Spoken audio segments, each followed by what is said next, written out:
How's it going, YouTube? It's your boy yet again. Do something a little bit different, but it isn't really all that different. Today's episode is sort of highlighting advice that I would give to my younger self. But it's not excluded to my younger self, more so 18 years old. I'm 23, so I'm a little bit older, but I'm not old enough that I'm super, super wise, but sort of looking back at things I could have did better or things that I wish I'd have known when I was 18. The first thing I'd say, probably the most important thing, amongst the other topics, is to know yourself. Which, when saying that at face value, sounds kind of obvious, like, of course I should know myself. How wouldn't I know myself, right? But knowing yourself is a process that is kind of ongoing. Don't think that because you have an idea of what you like now, that defines who you are, right? Because knowing what you like isn't necessarily knowing who you are, right? You're 18 years old, so you probably love video games. You probably like hanging out with your friends. You probably like talking to girls. You probably like parties. Though I would obviously advise you to stay away from those things. But what I noticed is when I was 18 years old and I was 18, 19 years old coming up, being that in high school I didn't really have much freedom to go out, right? When I was finally old enough post high school to go out on my own, I became obsessed with it to the point where I wasn't comfortable being alone. I really almost was never at home. And when I was home, I would probably just play video games and lock myself in the room all day and only come out when it was time to use the bathroom or to ask grandma what she made for dinner. And so I really got to know myself because I was always surrounded by people. In fact, I was just uncomfortable with myself. If I was at home doing nothing, I'd probably go outside and look for a friend who was down to smoke weed or to just play basketball or to talk. And I was always around people and I sort of knew who I was in the context of being around people. And my whole internal dialogue and my like what was going on was how or do people like me? Or if people don't like me, then why don't they like me? How can I make people who don't like me? Who wouldn't like me, right? And it was sort of always trying to make a perfect identity around people. And so I was a comedian. I was always making people laugh, and I was always looking for parties, and I was looking for someone to hang out with. When I would always leave myself on delivered or leave myself on read, maybe. So getting to know yourself encompasses knowing who you are when you're not around anyone. So be comfortable with silence. Be comfortable with being alone. It's not weird. You're not necessarily lonely for enjoying the time spent with yourself. And I'm not saying to be a hermit or to throw yourself in a cave and meditate for 40 days, but get comfortable with being alone. You don't always have to be with your friends, you know? In fact, that's how you really get to know yourself is when you're by yourself, when you have no one around you, when there's no influence, when you're not masking or trying to fit your identity to those around you. So at 18 years old, I would definitely tell myself to get very comfortable being alone. Not lonely, but just being alone. Another advice I'd give you is to take effort to improve your life. And, you know, that's advice that's universal for everyone, not just an 18-year-old. But as an 18-year-old, we're often just thinking about basic things. You know, reality hasn't really settled. Some of us are, thankfully, to social media, and some of us, and some of you guys are well ahead for your age. But definitely, you need to learn to take your life seriously. Life isn't about having fun all the time. Yes, you can have fun, but you'll quickly recognize that it's not really going to allow you to have fun all the time. But what is certainly fun and will pay off most types of fun don't really pay off as you get to know. You probably know now, but the parties are only fun for so long, right? The alcohol is only fun until your kidneys and liver are of health, right? The weed is only fun until you're smoking yourself out and you're killing your brain cells, right? But improving yourself is the greatest, funnest thing you can possibly do, among many things, right? But improving yourself is the most important thing. And how do I say to start? Well, I don't say start by reading a self help book or watching motivational content, though these clearly do help. You just have to think about what kind of person you want to be. Not exactly what you want to do. Yes, what you want to do, like career wise, and just have an idea of what type of individual you want to become. And by all measures, take many, many, many steps towards becoming that person. Even if you're very far from him today, if you take an action every single day, you'll realize that a couple weeks, a couple months, a couple years down the line, you're a lot closer to becoming that person than you were when you first started. So if you're not going to the gym, I mean, that's a non-negotiable, right? You're 18 years old. Get in the gym. You don't have to be a bodybuilder. You don't have to be a MMA fighter, but go in the gym, go to the gym, work out, obviously, focus on nutrition, eat clean, healthy foods. When I was 18 years old, I was eating McDonald's, Burger King, Chick-fil-A, Chipotle, ice cream. I was on Uber Eats every day, consuming seed oils and high fructose corn syrup and not sleeping. That's another thing. You guys got to get some sleep. Stay away from the screens before going to bed for a good amount of time. You know, try to really improve yourself. Also, enrich your mind. Yes, I would say read some books if you haven't. I used to hate books. I used to hate books, especially the books written by old, dead white men from Europe in 300 years ago, speaking in English, which I can barely comprehend. But you realize there's so much books that you can read that aren't exclusive to the canon. When you actually recognize that you have liberty in choosing something that you find interesting, that's like exhilarating, I'd say. The first book I ever really read of my own was Rich Dad, Poor Dad. And it kind of changed the way that I thought about money, naturally, because I'm pretty sure every 18-year-old wants to be a millionaire. In fact, there's a statistic that something like 50% of 18-year-olds think that they will be a millionaire by the age of 25. I told myself I'd be a millionaire at the age of 20 because that's when I started to improve my life and whatnot. But I'm 23 years old and I'm nowhere near it. Is that a reason to lose hope? Is that a reason to be disheartened or to think that my goal was hopelessly ambitious? No, absolutely not. I'm not in control of that. I'm in control of the actions that I take towards it. But that's the difference between the successful and the unsuccessful. The unsuccessful are only focused on the goal, whereas the successful people are focused on the actions required to achieve the goal.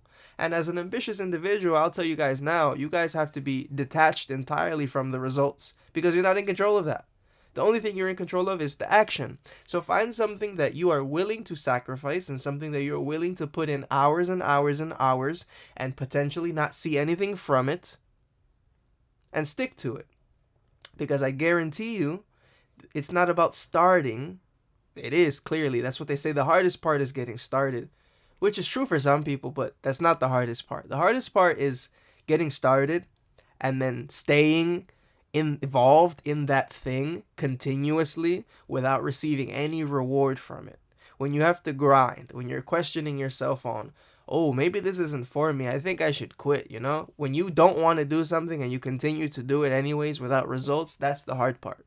So really find something like that and combine that with improving yourself, right? So of course, feed yourself all kinds of knowledge. I went down a rabbit hole of, first I started working out, right? Then I learned about things like meditation and mindfulness and consciousness and philosophy and looking into how to live a better life and many other things. But you have to be relentless in the pursuit of improving yourself, as it is a never-ending journey. It doesn't stop when you get a six-pack.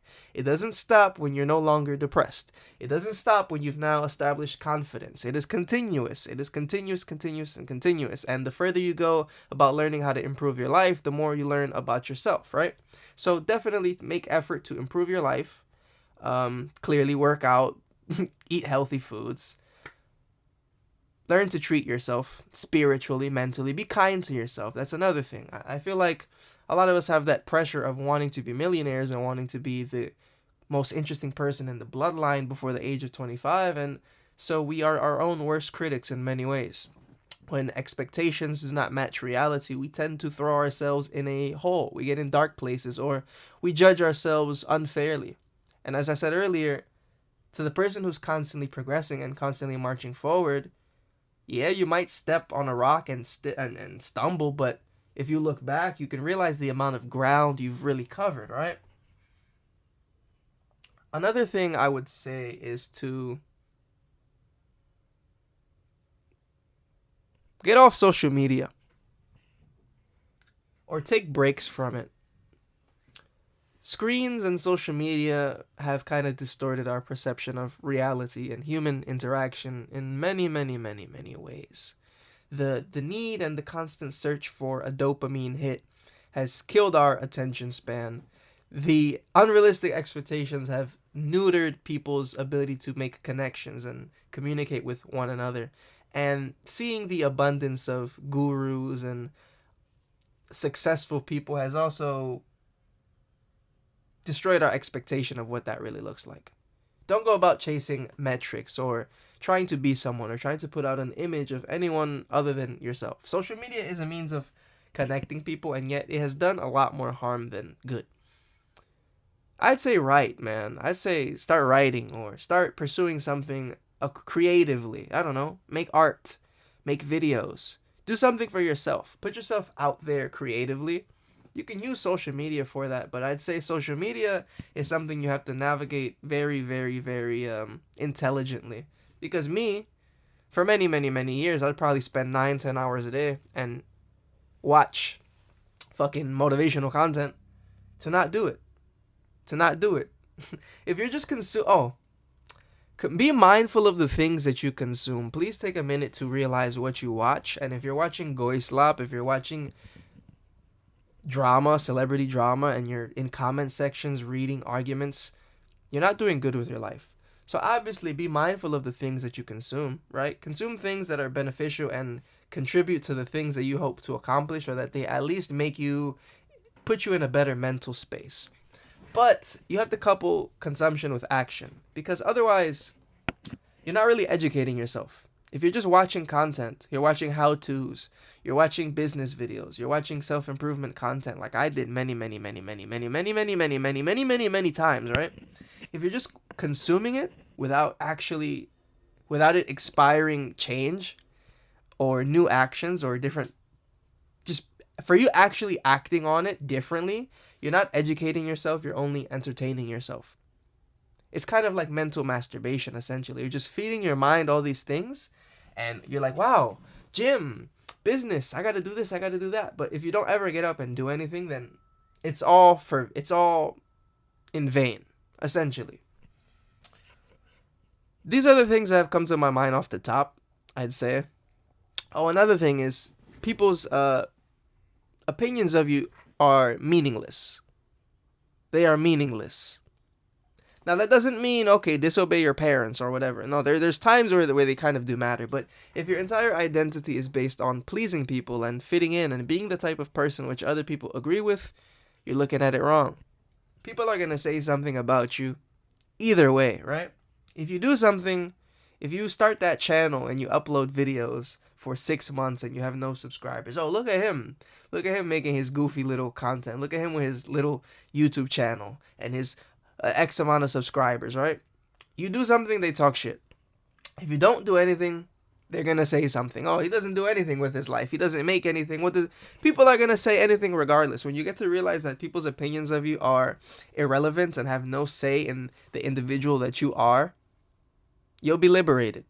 But again, if you don't know the type of person that you are because you haven't done the proper work and the introspection and looking inwardly and doing all these things, you'll never really get to know, right? So if I had to summarize the best tips of advice I'd give to an 18-year-old as a 23-year-old who hasn't made it but is aspiring and is significantly better than I was at the age of 18, I'd say learn to be comfortable with yourself, clearly. Take care of your health, obviously. Educate yourself.